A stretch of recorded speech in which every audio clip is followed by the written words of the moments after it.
Good afternoon and welcome to the Magic Forest.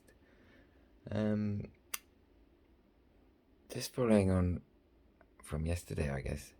When I'm making fairies, I can't rush, and so like yesterday, I was about to start, and it's like, now I need to slow down. This is the time I'm making and creating. Fairies definitely cannot be rushed. They're the one thing in my life that cannot be rushed. And so they slow me down, and that's what I need. And that's what, the purpose of art is. The role of art within society is to slow people down and say, take a minute, pause, think about this. And in that video where I was trying to explain the magic forest, everyone said, well, you're talking so slowly. And when I talked slowly, the time on the clock, the video clock, actually went slower, and I could be more precise. So perhaps if I'm talking about philosophy, the meaning of language is so important that perhaps you need to be more clear and more precise. As if I'm talking about art, perhaps I'm excited, and I tend to rush. And so perhaps you can tell what the video is about by the tone of my voice or the emojis. But what I wanted to talk to you about is the philosophy of not rushing. That it's important to slow down. The other day when we were at this festival, it's kind of the last day, so a lot of people were leaving. It was the first time there was kind of a time restriction. And there was just a few people that I kind of had a promise to see, or,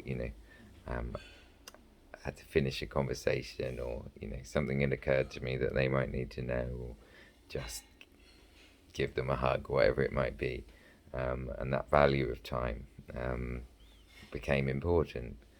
And so I was kind of rushing around trying to find the right people that I needed to speak to. And I was seeing people, and I was like, my philosophy is don't rush, but I'm rushing around. And then I was like, I can't find the person I'm looking for.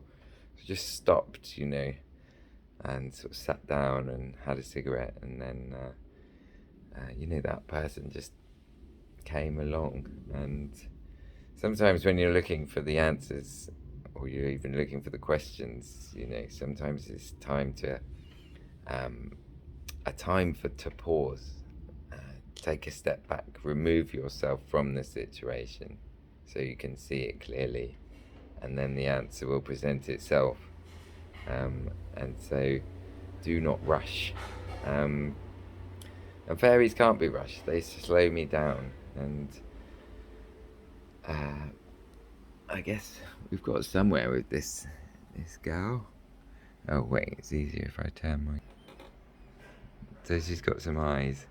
And with the fairies, they take on their own character. And I guess it starts with the eyes. But then for the first day, or even today, you just kind of push the clay around until the character emerges. I can see this eye is a bit too small here. But her eyes looked a bit sad, and so just a few little tweaks sometimes can, bring a happiness. I think that one looks slightly happier. And so the fairies kind of tell me what is their character, and then I can proceed. So they kind of dictate themselves. And I found that interesting. The colour sometimes dictates them, and sometimes the model dictates them. The person who modelled, is often a beautiful friend, and their character somehow gets into the fairy's character, which is nice. But yeah, but like abstract art, when you're making abstract art, you're spontaneous, and you let the painting paint itself, and you put down a red brush stroke, and then the next mark is a response to the first mark, and then the third mark is a response to the first two marks, and so everything is just a response to what's already there, and in a sense it dictates itself. And so with fairies, you're kind of searching for their character, and then they tell you, and then you go in that direction. So it's about not rushing, and that's nice. I think yeah, sometimes you do just need to slow down. And I think, you know, like even if I look at my previous videos, which I have, and, you know, then I was kind of drinking and excited. I was going in some direction, but, you know, it was hazy. And I realised that fairies are so small and so detailed that you can't make fairies with a hangover. You know, it's too, it hurts your brain. It's too small. You can do abstract painting in whatever state you need to be in. And so I kind of had to, you know, everybody needs a kind of reason to give up drinking successfully. And, you know, fairies, I can't make fairies if I'm drinking. Even you need 2 days after drinking to make fairies again. And last night, you know, a number of my friends just turned up at our new house by the beach and sort of surprised us and had a lovely evening. But I know, you know, previously I would have been drinking and I wouldn't been able to get up and, you know, get on with the fairies. And so, in a way, fairies have saved me. You know, it's like I've got a reason. You know, it's drinking or fairies. It's art or drinking, and then it's like, well, obviously I have to choose art. I have to choose fairies, and so fairies do save. Um, and we're gonna, you know, the next video I'm trying to quantify it because obviously a big question people ask me is, what is a fairy?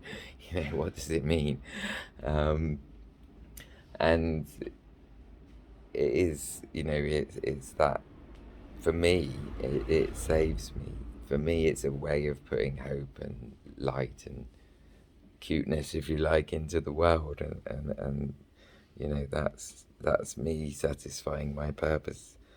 Um, but I do want to, with obviously, when you are trying to explain anything, especially something like fairies, which are ethereal in essence, um, trying to quantify them and trying to explain them maybe takes a little bit more time. So, yeah. And that's always been a motto, not don't rush, you know. One time I was in Vietnam and we was walking up Phan Pan, which is the big tallest mountain in Vietnam. And there's a sign on the steps. You're going up with many steps, and it says lòng, không, chen, forgive me, my Vietnamese friends, if that's not right, but and it means. I said to my friend, "What does that mean?" And she said, "It means please take your time." And so every time we were in Vietnam, I would, you know, they were in the restaurant or something, and people would say, "Sorry, we're so busy." It's like, "Welcome, come, chen day," and it's just slow down, please slow down. You know, there is no rush. You know, life is too short to rush. And if we're always rushing to get to the next stage, then that means that we're not enjoying this moment. And the only way to slow life down is to enjoy every moment. At the moment, we're in this kind of limbo where we want to get to Vietnam, but we're waiting for the visas. But now the visa situation has changed since last week, so we're back on track. But this time has been beautiful. It's been a time of pause. It's been a time of seeing friends. It's been a time of focusing on the art of fairies and not the art of making the homestay. And so this time has been we've been blessed with it, you know, and I've learnt so much. And you know, only because it's of reflecting, slowing down, and taking time. Don't rush. Okay, well, I'm gonna not rush with this girl, and hopefully she's going to reveal her character to point. And then once the sort of, you know, you push it around and you push it around until the character says, "This is me," and then obviously you can give them a name. But she's still quite cute already. And if you don't believe that they're cute, because some people say they're scary, but fairies Nobody kind of, fairies are not are meant to be cute and sweet, but they just do it naturally. And I think they can't help it. But also, when you're making them, if you don't believe that they're cute, then their cuteness will never come through. And they sometimes do end up looking like Gollum, and it was like, that's because I didn't fall in love with it enough. Gollum was neglected, wasn't he? Um, and we do wear our face. Often our character is shaped by the people around us and the love that we are given or not given. Anyway, love you guys, and don't rush because life is too short to rush. Take care, and I shall see you in the magic forest.